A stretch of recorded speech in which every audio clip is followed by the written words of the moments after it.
why you should keep striving for your goals as you did in your 20s, even though you're older now and you're a father. A few weeks ago, I brought my daughter to Train Town.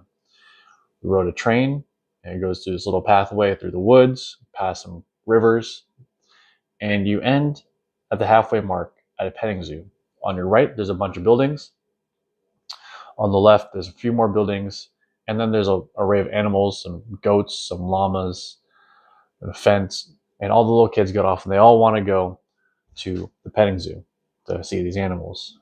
And right in front of the fence, there's a little post where you can put a quarter in, you turn the dial, and a little bit of animal feed comes out. And we were joking around. I was there with my wife, her cousin, my brother, my grandmother. We were there, and we were kind of joking around, like, "Oh, do they take Venmo? Because I don't bring cash around anymore. Like, it's not very common people bring cash." Luckily, the conductor of the train has a cash to coins thing, so we got a coin.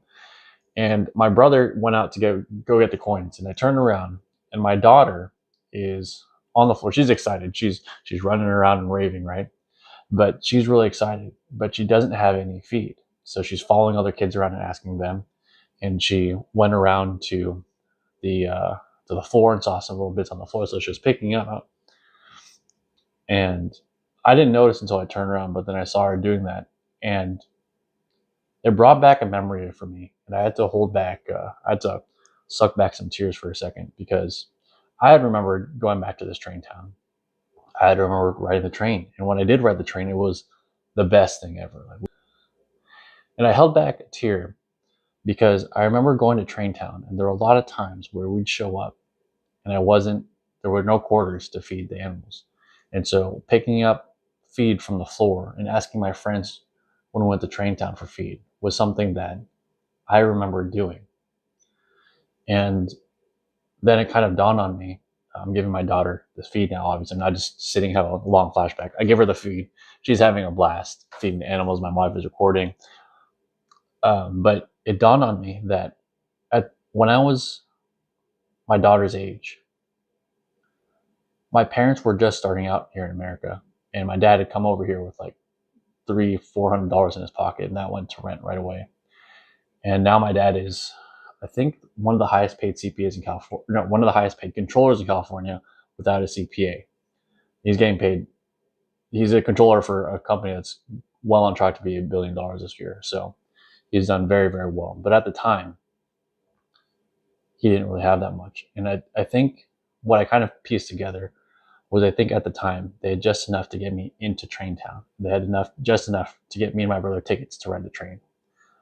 But there wasn't really any extra to feed the animals.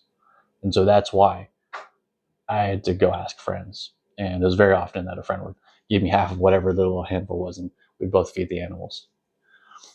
So, one, I want to appreciate my father for doing that. But long story short, or I guess long story long, was the reason you need to keep pushing is because as a father, even though you have kids already, all of the accomplishments you do, all the money you get, the network you build, the material possessions you get, those all become chess pieces for your kids to use in the future. Now, if you don't have the material stuff, you don't have the money, and you're in that position right now, and you're worried and trying to get there, more power to you.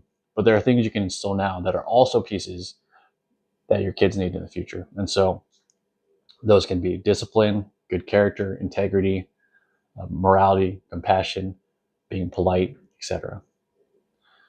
The trick with this, though, is I call these internal pieces, and there are external pieces.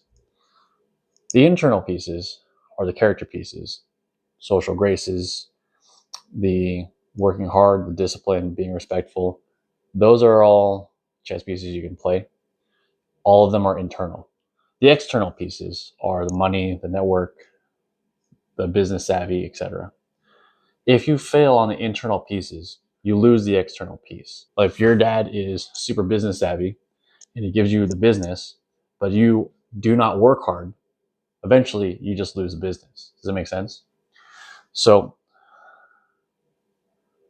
part of my drives now as a dad, looking at my kids, looking at my wife, is I want to accomplish these things in the material world for myself because it's a sense of accomplishment, but also because I know that when I pass on these skills, these internal pieces and the external pieces, the network I build, the businesses I own, the material possessions I own, all of that my kids get to use and inherit as their own chess pieces on their own chessboard. My quest now is, like I said, all the material possessions, but also all of these little skills and perceptions and different ways of viewing the world.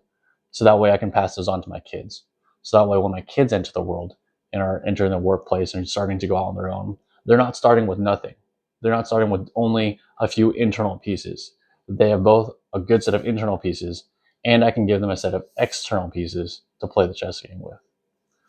So that's something for you guys to consider. For those of you who are sitting at home going, well, I'm doing okay. Like, why do I need to go out and do more? Why do I need to push myself? Any help you can give your kid, I think, is your responsibility as a parent to do. Within reason, obviously. You don't want to just spoil your kid. But your job as a parent is to better equip your kid for the world. And the more you can do that, the more chess pieces you can give them, the better.